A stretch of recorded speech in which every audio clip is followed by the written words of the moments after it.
Cinema గురించి మాట్లాడదాం. Game changer Ram Charan గారికి నేషనల్ అవార్డు పక్కా అని చెప్పి సినిమా మీకు తెలియజేస్తున్నాం. నేషనల్ అవార్డు వస్తుంది ఆయనకి డెఫినెట్గా. ఆ పెర్ఫార్మెన్స్ కానీ ఆ ఇది కానీ ఆయన చూస్తుంటే ఈ టేపు ఇంకా చాలా తక్కువ ఉన్నాయి.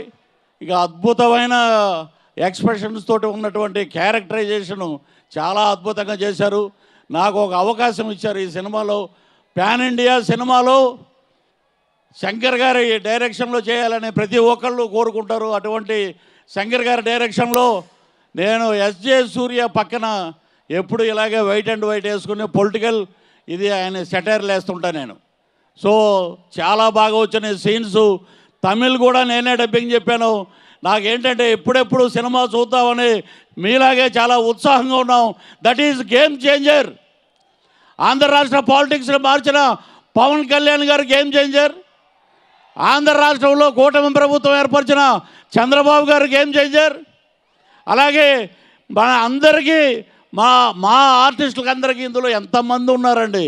ఎవరి క్యారెక్టర్ గురించి చెప్పాలంటే ఒక రోజు సరిపోదు. సముద్రకాని గారు కానీ, శుభలేఖ సుధాకర్ గారు కానీ, ఎస్జే సూర్య గారు కానీ, మా జయరామ్ గారు కానీ, ఎక్కడికి వెళ్ళినా మొత్తం ఫ్రేమ్ అంతా నిత్య కళ్యాణం పచ్చతోరణంలాగా ఉంటుంది. ఈ సినిమా తర్వాత ఆంధ్ర రాష్ట్ర రాజకీయాల్లో చాలా మార్పులు వస్తాయి. ఇది నిజంగా ముందే వచ్చి ఉంటే ఈ సినిమా ఆ 11 కూడా ఉండేది కాదు, 0 ఉండేది.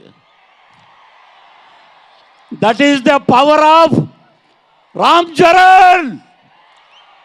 That is the power of megastar Chiranjeevi garu. That is the power of power star AP deputy CM Pawan Kalyan garu. మా సినిమా గురించి మేము ఎక్కువ చెప్పుకుంటే మా హీరోకి దిష్టి తగులుద్ది, మా డిప్యూటీ సీఎంకి దిష్టి తగులుద్ది.